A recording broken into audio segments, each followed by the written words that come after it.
नमस्कार दोस्तों, कांग्रेस की चुनाव दर चुनाव, प्रदेश दर प्रदेश लगातार चुनावी हार हो रही है और 15 साल हो गए जब कांग्रेस लोकसभा में 100 सीटों का आंकड़ा बमुश्किल छू पाई है, वह भी एक निर्दलीय के साथ आने के बाद। और इन 15 सालों के दौरान पूरी तरह से पार्टी की कमान राहुल गांधी के हाथ में रही है। भले ही पार्टी के अध्यक्ष अब भी मल्लिकार्जुन खड़गे हों, लेकिन होता वही है जो राहुल गांधी चाहते हैं और उनकी राजनीतिक स्टाइल का नुकसान कांग्रेस को लगातार होता जा रहा है। लेकिन पार्टी के अंदर राहुल गांधी के खिलाफ कोई कुछ बोलने को तैयार नहीं है, क्योंकि हर नेता अपनी जगह सुरक्षित रखना चाहता है, भले ही पार्टी लगातार चुनाव दर चुनाव आगे भी हारती जाए। और इतना ही नहीं, खुद राहुल गांधी के समकक्ष जो नेता पार्टी के अंदर थे, उनमें से अधिकांश नेता पार्टी छोड़कर चले गए। लेकिन इसके बावजूद राहुल गांधी का राजनीतिक स्टाइल अभी तक नहीं बदला और प्रियंका गांधी की सक्रिय राजनीति में एंट्री हो गई है और एंट्री के साथ वे सांसद बन गई है। इससे भी ज्यादा महत्वपूर्ण है कि लोकसभा में नेता प्रतिपक्ष के तौर पर भले ही राहुल गांधी मौजूद हों, लेकिन जिस तरह की उपस्थिति हर मुद्दे पर प्रियंका गांधी की होती है, ऐसे में दबी जुबान से ही सही कांग्रेस के अंदर कार्यकर्ताओं के बीच में यह भावना धीरे धीरे बढ़ती जा रही है कि राहुल गांधी के स्थान पर अगर प्रियंका गांधी को पार्टी की कमान दे दी जाए तो पार्टी के दिन सुधर सकते हैं। लेकिन क्या पार्टी इतना बड़ा कदम उठाएगी? हम तो देश के लिए हैं, हम देश के लिए हैं। आप चुनाव के लिए हैं, हम देश के लिए हैं।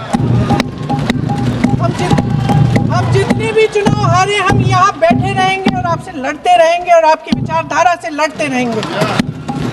दरअसल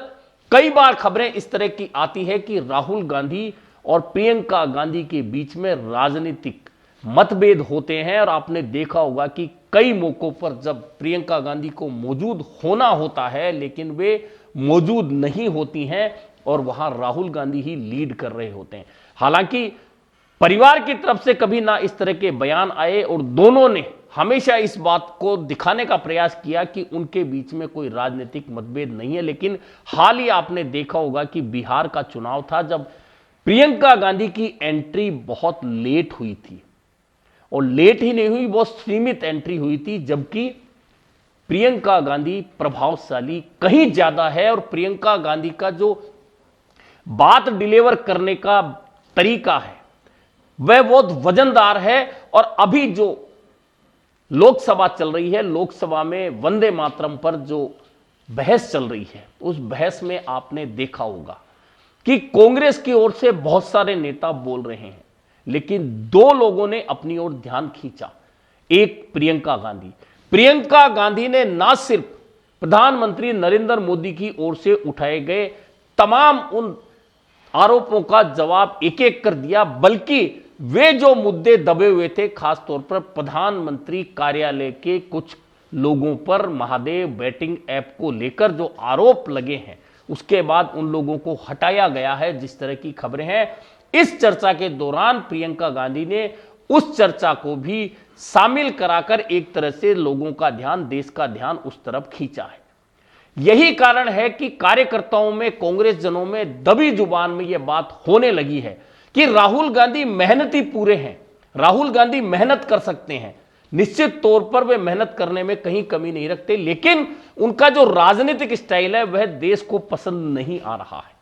और इसी राजनीतिक स्टाइल का नुकसान कहीं ना कहीं कांग्रेस को पूरे देश में उठाना पड़ रहा है। और जिस दौरान राहुल गांधी पहले उपाध्यक्ष बने, फिर पार्टी के अध्यक्ष बने, फिर अचानक अध्यक्ष पद छोड़ दिया, फिर अब नेता प्रतिपक्ष बन गए, यानी कि राहुल गांधी यह बात देश को नहीं समझा पा रहे हैं कि आखिरकार वे किस स्टाइल की राजनीति करना चाहते हैं और वे आखिरकार कांग्रेस के अंदर करना क्या चाहते हैं। यह बात जब तक देश को वे नहीं समझा पाएंगे, तब तक लोग उनको स्वीकार करने को तैयार नहीं है। लेकिन कांग्रेस के अंदर भी एक लॉबी है जो राहुल गांधी के इर्द गिर्द जमा हो चुकी है और उस लॉबी के अंदर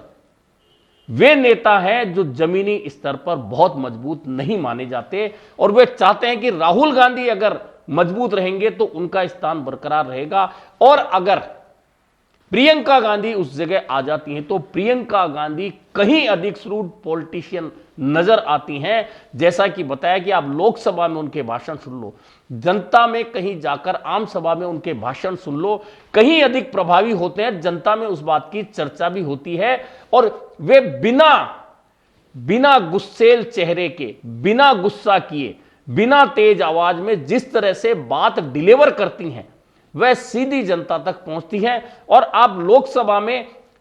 बार बार मैं जिक्र इसलिए कर रहा हूं कि 2 दिन से जो बहस चल रही, तो आप सोशल मीडिया पर देखिए कि प्रियंका गांधी के भाषण के जो हिस्से हैं इस समय सोशल मीडिया पर सबसे ज्यादा चल रहे हैं, या फिर गौरव गोगोई जो उपनेता हैं लोकसभा में उनके भाषण के हिस्से चल रहे हैं। इन दोनों ने वंदे मातरम पर चल रही बहस के दौरान जो बातें कही, जो आरोप भाजपा और प्रधानमंत्री की ओर से लगाए गए, उन आरोपों का नहीं सिर्फ दोनों ने जवाब दिया बल्कि बहुत प्रभावी तरीके से जवाब देते हुए अपनी उपस्थिति दर्ज कराई और लोगों का ध्यान उन बातों पर खींचा जो भाजपा छुपाना चाहती थी। मसलन प्रियंका गांधी ने प्रधानमंत्री को सलाह तक दे डाली। आज हम अपने राष्ट्रगीत पर बहस कर रहे हैं, लेकिन हमारा राष्ट्रगान भी एक कविता का एक अंश ही है, एक लंबी कविता का एक अंश है। और इन दोनों राष्ट्रगीत और राष्ट्रगान के अंश को चुनने में सबसे बड़ी भूमिका गुरुदेव रविंद्रनाथ टैगोर की थी। वंदे मातरम के स्वरूप पर सवाल उठाना, जिसे संविधान सभा ने स्वीकार किया, न सिर्फ उन महापुरुषों का अपमान करना है जिन्होंने अपने महान विवेक से ये निर्णय लिया, मगर एक संविधान विरोधी मंशा को भी उजागर करता है। क्या सत्ता पक्ष के हमारे साथी इतने अहंकारी हो गए हैं? और प्रधानमंत्री के एक एक बात का जवाब दिया। उसके अलावा अगर आप कभी राहुल गांधी की बात करें तो राहुल गांधी अचानक बोलते बोलते आक्रामक हो जाते हैं, चाहे वह लोकसभा हो चाहे वह आम सभा का भाषण हो। उनका तरीका एक अलग तरीका होता है। और सबसे बड़ी समस्या राहुल गांधी के साथ यह है कि मौजूदा वक्त में जो समस्या चल रही होती है, राहुल गांधी उस पर अपना ध्यान केंद्रित करने की बजाय जो बात वे पहले से कहते आए हैं, जो बयान वे कई बार दे चुके होते हैं, उस बयान को बार बार रिपीट करते हैं, आम सभाओं में वही भाषण बार बार देते हैं, तो लोग उस डिलीवरी को बहुत अच्छे से नहीं लेते। और यही कारण है कि राहुल गांधी को लोग यह तो कहते हैं कि सच्चा इंसान है, अच्छी राजनीति करता है, बदलना चाहता है, लेकिन क्योंकि राहुल गांधी की इस स्टाइल से कांग्रेस वोट हासिल नहीं कर पा रही है और कोई भी पार्टी वोट हासिल नहीं कर पाती, तो फिर उस नेता की वैल्यू आम जनता में धीरे धीरे घटने लग जाती है। और राहुल गांधी की तमाम मेहनत, तमाम तरीके, तमाम प्रयोगों का नतीजा यह है कि लगातार 3 लोकसभा चुनाव हो चुके हैं, 2014, 2019, 2024, तीनों चुनाव लोकसभा के हो चुके हैं और तीनों चुनाव में कांग्रेस 100 सीटों का आंकड़ा नहीं छू सकी है। इस बार भी कांग्रेस 99 पर अटक गई थी और यह 99 पर भी तब पहुंची है कांग्रेस जब इंडिया गठबंधन के दल मोदी को रोकने के लिए एकजुट होकर लड़े और उत्तर प्रदेश से अखिलेश यादव ने, समाजवादी पार्टी ने कांग्रेस के साथ जो गठजोड़ किया, उसकी वजह से कांग्रेस ने उत्तर प्रदेश से बहुत सारी सीटें जीती और 99 तक का आंकड़ा छुआ। लेकिन कांग्रेस लगातार 3 लोकसभा चुनाव में अगर 100 सीटों का आंकड़ा नहीं छू पा रही है और हर निर्णय राहुल गांधी कर रहे हैं, तो कहीं ना कहीं राहुल गांधी के नेतृत्व पर सवाल जरूर उठेंगे। आम जनता में भी उठते हैं, कांग्रेस जनों में भी उठते हैं, लेकिन क्योंकि कांग्रेस जन खुलकर यह बात नहीं कहते, हर आदमी को, हर नेता को अपना पद बचाना है। लेकिन जिस तरह से प्रियंका गांधी की डायलॉग डिलीवरी हो रही है, बयान डिलीवर जनता में हो रहे हैं, उनकी चर्चा हो रही है, 2 दिन से जिस तरह से सोशल मीडिया पर प्रियंका गांधी लगातार छाई हुई है, वह इस बात को स्पष्ट करता है कि कहीं ना कहीं आम लोगों में प्रियंका गांधी को लेकर ज्यादा उत्सुकता है। और